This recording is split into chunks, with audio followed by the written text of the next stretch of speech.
that's a legitimate statement, because I used to get money from people in California to do my deals. So one way to get the money is you got a really good deal tied up. You did a good job of tying it up. Now you want to take the house to a complete rehab. So our Meetup site is 5,500 investors on it. It's the 15th largest real estate investing meetup in the U.S. So you can now email out to every one of those investors that you have this deal and that you're looking for whatever, partner, whatever, that you can spell it out. And then sit back and then go to Renegade and present it. So now you're finding the money, you're finding somebody that's experienced doing the rehab. So, but you gotta start finding the deals. So it's all about taking action, so no action, no deals. But that right there is the lead generator right there, that's fine? It's a lead generation tool. Yep. We'll even talk about that. So these are all. We got one more. Oh, sorry. You got it. Oh, I'm sorry. G. Okay, I have 3 or 4 plans rolling at the same time. Basically, I want to grow my rental houses. I have investors overseas who want to buy. But that's why I'm going to the meetings again. I'm asking for houses. So that's why I'm bullying Todd and everybody, saying, look, hey, I like those areas. I'm looking for those prices, brick houses, blah, blah, blah, the basic. Who knows rentals in Detroit. I want to flip one house because I want to have this experience here in Detroit. I've never did here, so just for fun, not about the rehab, but I want to learn the comps game, see how strong can be, how would be the mortgage, so I can scale this, make instead 1. I want to spend 10 or 20, it depends the amount of money that I'm gonna have. And I want to go to multifamily. But I know it's a big step for me, so I'm trying to learn a little about from everybody. And now I have a few challenges. What's my challenge for a multifamily for me? How can I know how much money can I invest? Example, I was watching this afternoon, like 2 p.m. to 3 p.m. Webinar, and was telling that I should buy Class B. For me, it's like this: a better quality tenant. It's discrimination, but basically it's this: a better quality tenant, you can invest a little bit more, but you're gonna have more return. If it's a Class C or D, Detroit, you cannot invest too much because they're never gonna pay. It's not because they are not good tenants, it's because they cannot afford. They don't have money, not their fault. Not necessarily, because there's all kinds of programs. You could do Section 8, you could do veteran housing, you could do senior housing. I just sold a house to an investor, well-known, and 8-bedroom house in Detroit, and we set her up with someone else that I know who does the parolees. She's with the state of Michigan. They're gonna rent every room, 8 bedrooms. They're gonna make, it's like $900 a month per room. So I can use. It's So huge. you know what the secret to that is? No, I don't. Make sure they got a tether on them, so. Yes, because Because you have control over the situation. But the state of Michigan pays that every month, so, and then, it's all about who's managing it for you, how you're doing your screening and all of that, so, and what, so the multifamily in C areas, D areas, maybe, it just depends on how you're gonna run it. But what you gotta realize when you're buying a multiple is you're buying a job. Unless you have someone run it for you, you gotta manage them, so that's hard. To be in a Class D area, and for me, and I'm the one interacting with the tenants, I prefer not. Right. I prefer not. Matter of fact, it's not something I would be interested in purchasing. I'm with her. Yeah, we need some guide courses over here to help, Yeah. so we can't do that. We don't.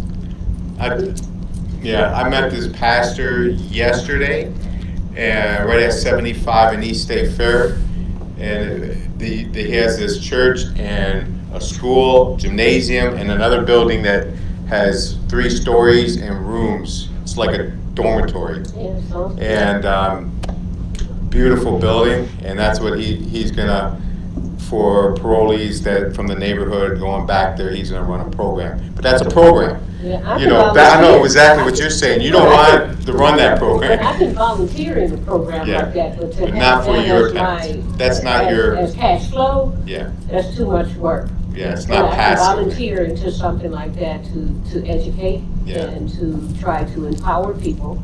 Yeah, Class D and Cs are not for everybody, Yeah, you know, So and rentals aren't for everybody. when you, like I had 350 rentals, and it was easy to accumulate them. But when it came time to sell, it was a much slower process. 10 years getting out. So just bear that in mind. I mean, it's not, you don't snap your fingers and they're all gone. So, but I was getting top dollar when the tenant would vacate. I go in and completely rehab the property. Actually, I was taking 2 units and converting them to single-family homes because I could end up with an incredibly large house with a lot of bedrooms, and there's a high demand for that. Yeah. I was in the Pontiac market, so that was, they were all Pontiac. And I could drive anywhere in the city in like 10 minutes. so the other thing about that kind of system that you have, could you have condominium them, sell them like in New York? One year when I was started freshman and undergrad, my Yeah. uncle was calling his apartment an apartment. Yeah. But by the time I got to my senior year, they were purchasing a condominium. So, Yeah, no, I got it. I don't think so in the market I was in at that time. uh-huh. But, yeah, that's absolutely, yeah, Yeah, you can look at, in the how you city, can change the usage of something. in the city of Detroit, mostly 90% of the time, a single family is gonna sell for more money, all fixed up, than a 2-family Yeah. in the city, for sure. See, the reason for that is who's the buyer on a 2-unit or a 3-unit? An Another investor, investor. and they're not gonna pay. So now you're back to selling something to frugal people. Mhm. And when you've got a single-family home, it's way higher dollars, first-time home buyer, or a family of 8 kids, or whatever, you know, you can put stuff together better. But these are the different events coming up in different cities. Andrew, the first one, that's us. Next, that is us. Renegade, Oakland Rhea meets in Madison Heights. There's a Macomb Rhea. There's Todd's got Yep, at the same place where the Renegade meets. He meets in Shields Pizza on the 3rd Monday. And it's just, there's no education. Are you doing education or anything? Let's just go there and network and talk. There's the Ann Arbor Real Estate Group, Genesee Landlords. So if you got a property that you've got tied up in Flint, like being a member of the Genesee Landlords, or being able to take it there, or finding an active investor that's in that market. Then we've got the 27 monthly meetup that we talked about, that's got all the past meetings, and it's chock full of training films. Yeah. So now let's get into the real estate game. So learn how to get into the game with no money. All you need is your time, the right roadmap. That's what we've been talking about all night. Learning to figure your buy price. Well, maybe we should hit like how to start getting the leads. Okay, first. Okay, so this is the one of the number one ways to get deals. There's a place that I get these signs is a website called supercheapsigns.com. So I've been doing this for a lot of time. Ever since I hired my son, I've never ever had a problem. But I hired my son to put 2,000 of these signs up in Detroit and in the burbs. Didn't discriminate. He put 2,000 signs up. I was arraigned 18 times in the 36th District Court for putting signs up telephone poles. My son put signs up in front of the mayor's house. He put signs up anywhere that the place looked nice. He you put them up on major arteries. He didn't have a lot of common sense about it. So you want to put these signs up where it's not going to upset anybody. So if you go into like, and remember, I'm looking to sell houses to investors, rental properties. So I'm going to go onto a street where there's, at the end of the street, there's a stop sign. It's going to feed into a major artery. So I'm going to put them up on a pole or in an abandoned business building. And I'm going to make sure that where I put them up, I'm not going to hammer a nail through and break a window on the other side like my son did, because he left the sign up, so the people called me to tell me to come over and buy the window. I'm going to put them up, like if I'm in an area where there's a burnout house or whatever, so somewhere where it doesn't upset people. I can put out 80 signs in an hour. I have one person driving. I have the signs stacked in the back seat. They're pre-punched with roofing nails about this size. I've got a hammer. I jump out of the car. I'm going to put the sign up at about this height because I want the car to be able to see it when it pulls up. We found that yellow signs with black print, and the more simple you can make it, the better. Cash for houses and a phone number. The phone number is a Twilio number, Twilio. Twilio is a place online where you can buy a phone number for $1. And so you can buy the phone number for $1 a month. Costs you a penny a minute. And then that call gets forwarded to my phone. And I'm glad to show you if you remember. So if not, you can Google it. It gets a little complicated there.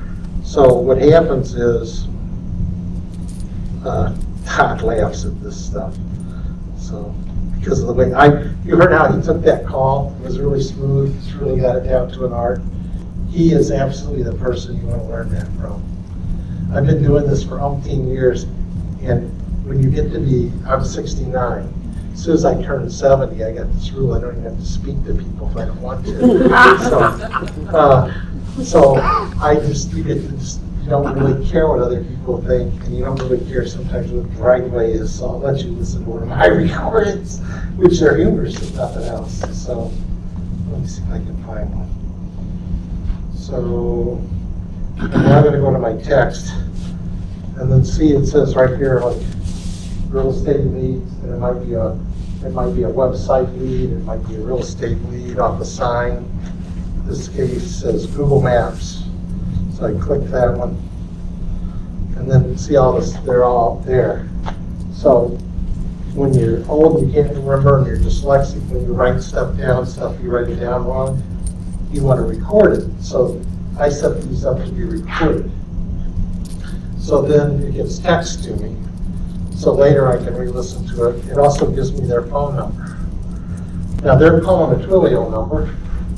And let's say that I goofed up and put it in front of the mayor's house by accident, the mayor's rental, and the mayor doesn't like it. So he says, we're going to get this guy. So if I get the call from the wrong person, then what do? I just cancel the Twilio number. Or you guys want to buy a cell phone, it's called a throwaway. You see it on the movies when the gangsters use them. And you just throw that phone right out the window and forget about what you just did. So let me see if I can do this. I'm not going to play along. I could just tell you how you sound. What? Yeah, hi, how you doing? No, what I want to show you is anybody can do this. Can you rattle that number off again? Yeah. I'm driving, hang on. This one, 225 seconds. We'll play it.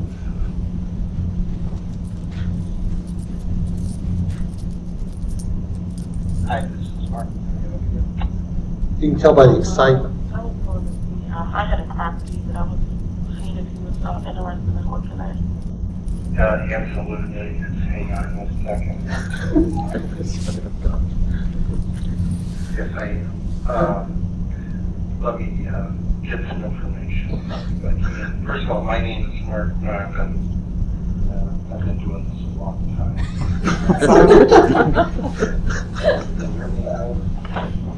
Aisha Lola. Aisha, can you spell that for me? AISHAH.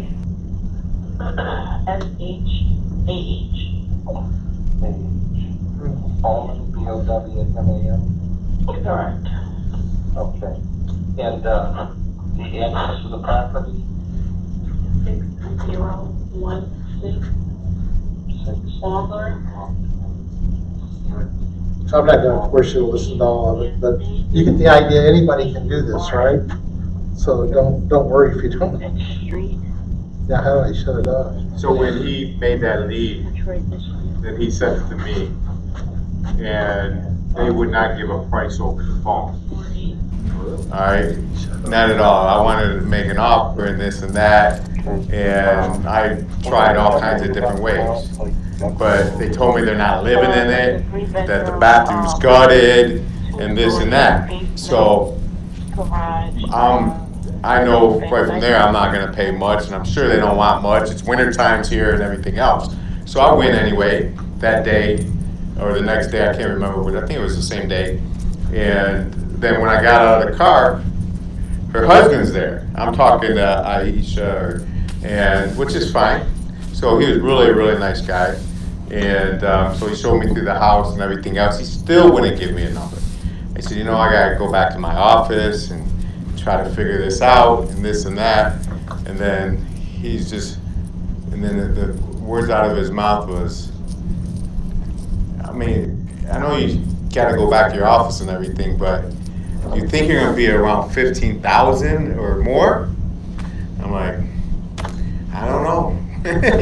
So now I gave you my start right there, and I wasn't gonna. There's no, So I know that's what, in my mind, that's what this guy's looking for, and so I called him back. I made sure first thing in the morning he's calling me.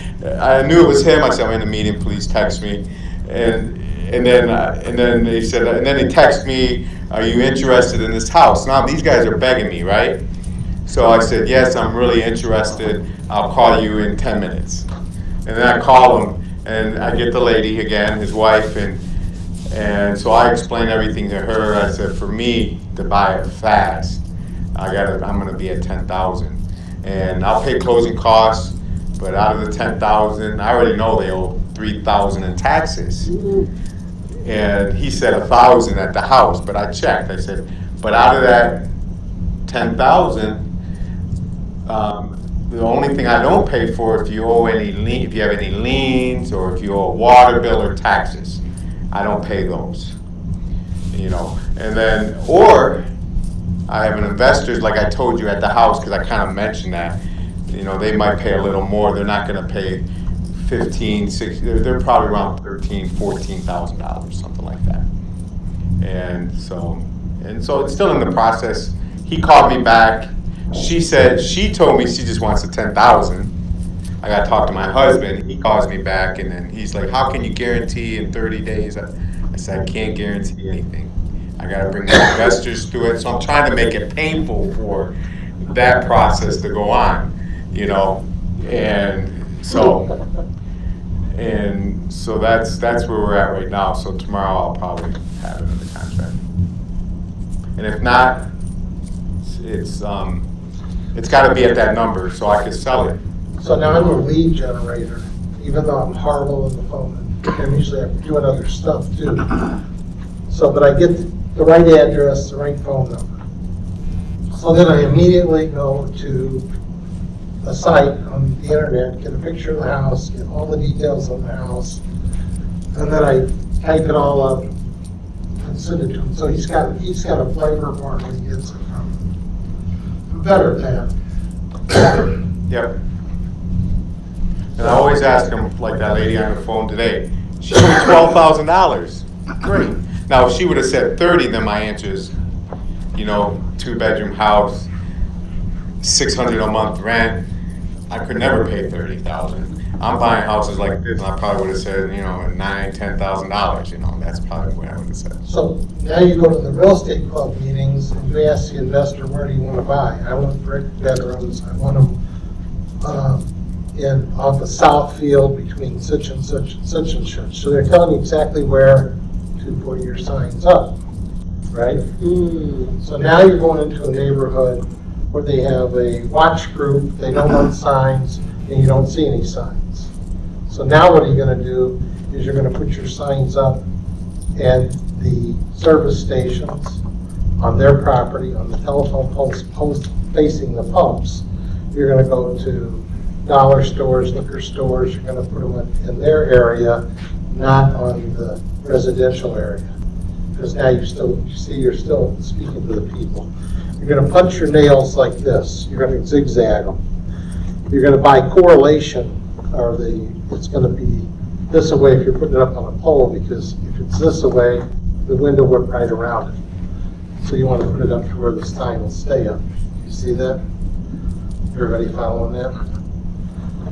So, and then you want to also, like, anywhere where there's a motivated seller might go, like if you're going to the pawn store to sell your stuff, then you want to go to the pawn store and buy hand sanitizer like it's in the hallways and say, can I leave this hand sanitizer here for your customers? Get a big bottle of it and then put your sticker on it. I buy houses for cash and your phone number and everything on the hand sanitizer. And then, you just got to come up with some creative ways to get this up.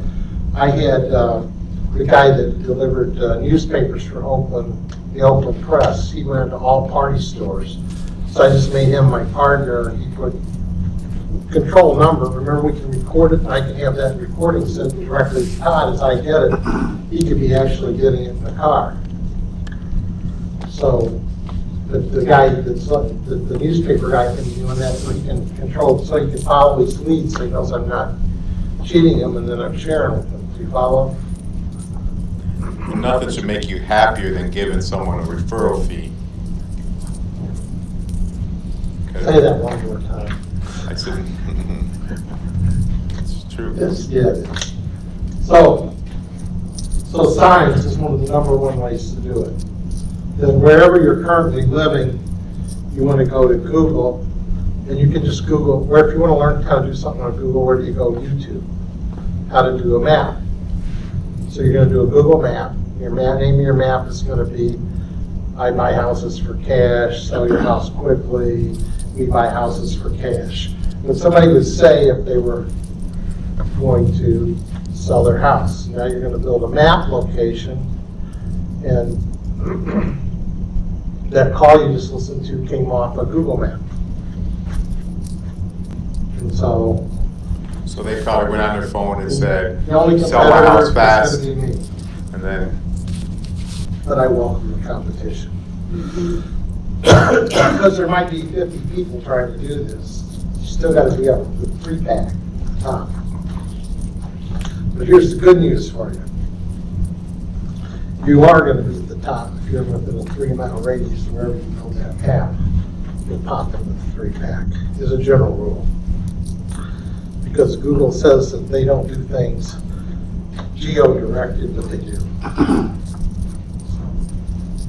and another way is in neighborhoods that you can't put signs in and stuff like that, you could drive for dollars, look for houses that haven't been fixed up in 25 years, not just boarded up houses, and then get the addresses and find the phone numbers through White Pages Premium, Ben Verified. There's all kinds of very inexpensive ways to find in the phone numbers. Or send them a postcard, drop off a card at the door. Especially if it snows, then you should be out that morning driving through those neighborhoods. Who hasn't driven any cars up there or walked up to their house?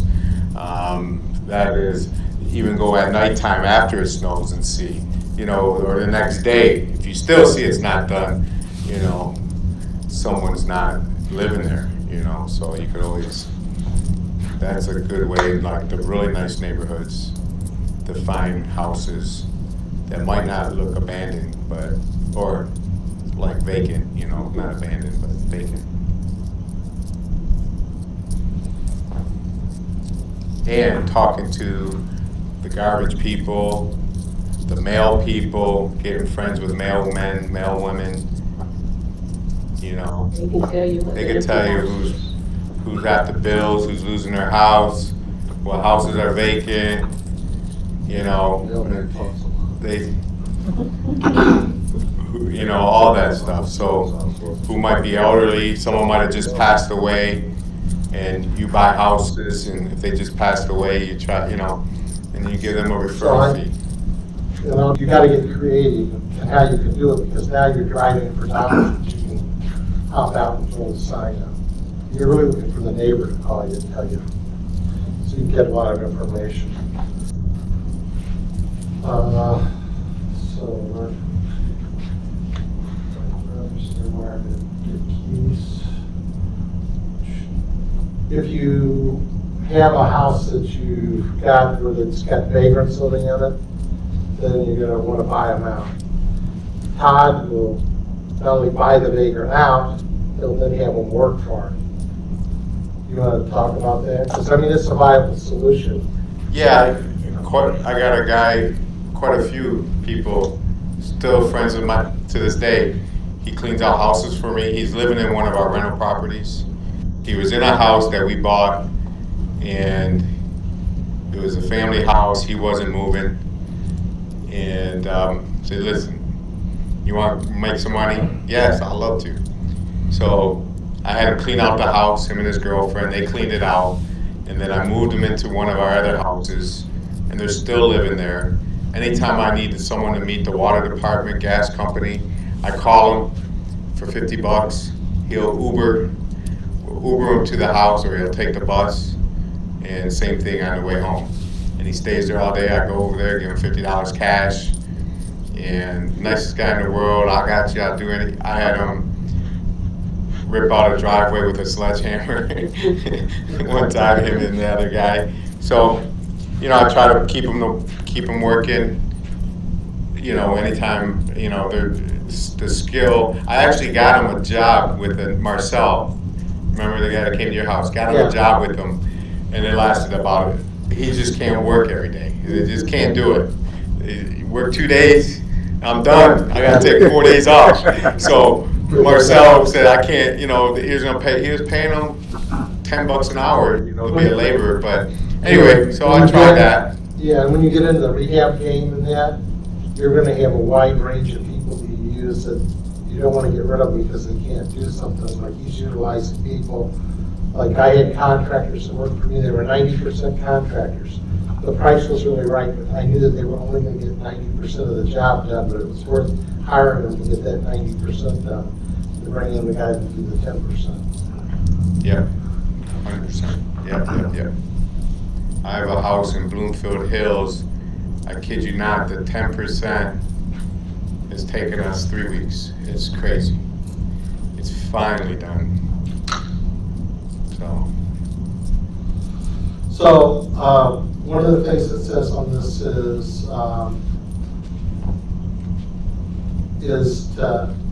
okay, so let me talk about it. So like if I was looking to buy properties in Waterford, Michigan that are distressed, where I would go is there's the gal that runs the real estate company that Todd works for. Her name's Maureen. She has a system where she can give me all of the distressed